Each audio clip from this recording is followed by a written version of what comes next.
Alright guys, welcome to the video. We're going to do a quick update on the Badlands Traveler. Spent a couple days up there again, getting some stuff done. Just want to take you along, show you the progress that's been made, and just keep you up to date on this.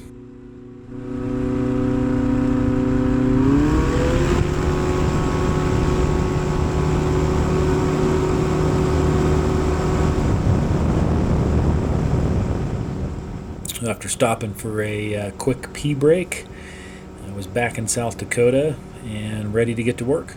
All right, so I'm back in South Dakota, and here we go. Man, you cut those out quick. Nice. All right, so that's my cow. Clint is making things happen.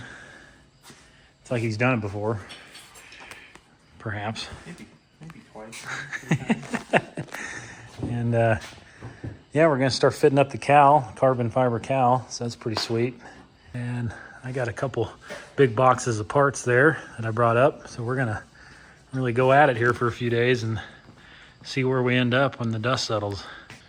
Well, I brought up some goodies. Here we go. Lots of good stuff for the panel, fuel system, wiring, yeah, that's the biggest stuff that's left. New rib design, it's really cool.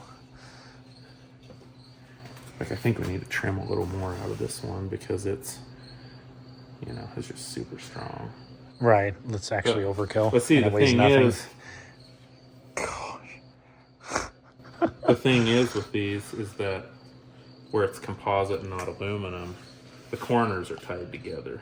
So they don't do this in assembly while you're trying to attach the leading edge. So they stay straight while you're assembling. Okay. And that was the beauty of the foam rib. Once you glued it in, it stayed straight. Sure. And now you don't have to fool around with fluting the rib and having a wavy rib in assembly. It's just straight. Wow. So that's the key to this wing going together so fast. Got the battery mounted. Kind of an interesting position, but I looked at a lot of spots. And this is the only thing that actually worked. This is just stuck in there. Don't mind that. But it's easy to get to change it, to charge it, to do whatever. And that was the main thing I wanted. It's inside. I won't get too hot. Got the oil cooler plumbed last night. Made the lines. Got all that in. That's done. All right, so we just tigged on some grounding bolts here. And I built a tab I was gonna weld on here and then put bolts through it and all this stuff. And then it's just like, in the name of keeping it simple and light, just weld the bolt right to the fuselage. So anyway, that gives me a short ground here, real short ground, which is nice. It's kind of the name of the game with this whole project is simple and light. The performance comes in when it's light. And these are not overly fancy airplanes. They're getting, the fit and finish and refinement is only getting better with every one. But the whole point of this project was not to have, a Cadillac. It's to be powerful, perform, and be light and simple. So everything I'm doing is trying to go along with that, trying to make everything easy to work on. That's what obviously these boot cowl removable panels is all about. Not getting as much done as quickly as I'd like, but this is my starter relay, and made up some wires here, and then made up the wire here to the starter, got that done, and just mount some other relays on the other side for kind of the main power. Put my buses up here after a lot of deliberation. That's where I ended up mounting them. I don't love it, but there just isn't really room anywhere else, His ignition boxes take up so much room. So I'm doing some cowl fit up here. I've been working on the light speed wiring, both inside and outside, and Clint's been working on my cowl. This is the lightest carbon fiber cowl they've built yet. And now we're just starting the initial fit up here to see what we got. All right, so cowl fit up continues. We've got a few little issues we've got to address and trim and tweak a little bit, but at least there's an idea of what it's going to look like. And we're just going to ultimately lay down a little more resin on this cowl and a couple of little, where there's little pinholes and a few little imperfections, and then end up just clearing it and keeping the carbon look. Welcome to my wiring nightmare. Oh man, wire after wire. There's a lot to go.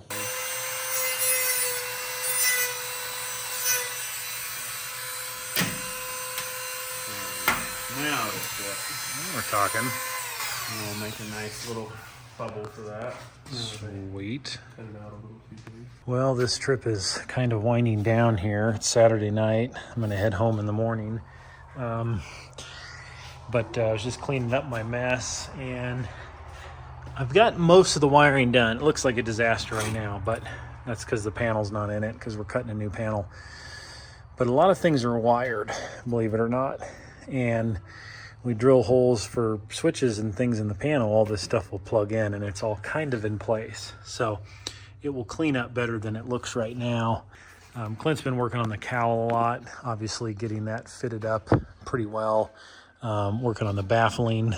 Yeah, and real quick, just to interject here, guys, I didn't have any real good video or pictures showing the baffling, just because, you know, we were both working like crazy.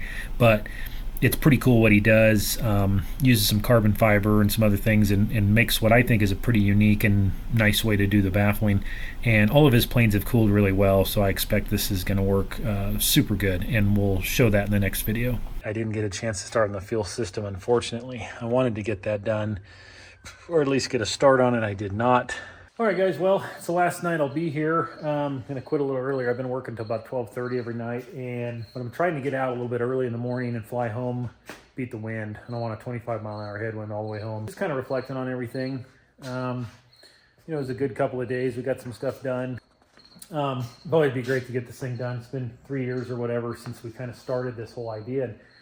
And I knew mine was going to take a while. This is the final prototype. Even though other ones have been finished before mine, you know, this was the final prototype. And there's kind of a reason for why some of those other ones got done before mine. And it's all part of the deal, you know, that we made. It's all good. And I get to some of the benefits of, even though this was kind of the final prototype, as he built the next couple, there were some more little tweaks and changes, and okay, we can do this better, and here's how to do that, have it come out nicer. And I get the benefit of that, and that gets applied to mine. So I really think this thing's going to be just a really nice machine when it's done. Jumping on board with this whole thing, the BLT Clint's Dream early, was definitely one of the smarter things I've done. You know, at the time, I was pretty confident. I wasn't going, oh man, I don't know, I'm taking a risk. Ooh, maybe.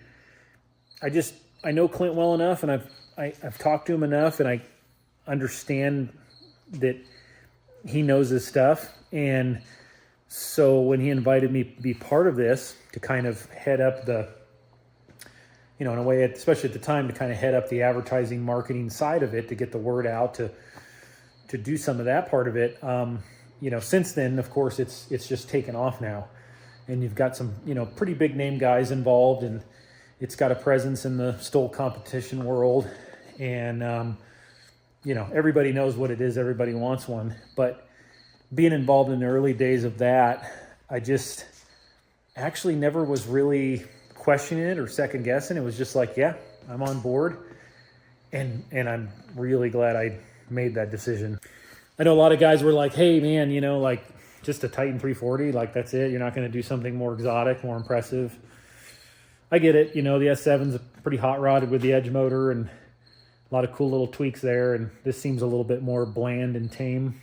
And I understand where people are coming from. And at the high altitudes I fly at, I mean, I live at 7 and land, you know, probably won't be back to 13.5, not in this airplane, but I got some nice spots at above 12 I wouldn't mind going, and lots at 10,000. So it's like, yeah, man, what are you doing with, you know, you're not going to have more power to land up high? Well, this wing is impressive, and I really think this thing will do it. It's light enough, and it's got an impressive enough wing that I think that amount of horsepower will actually perform well up there.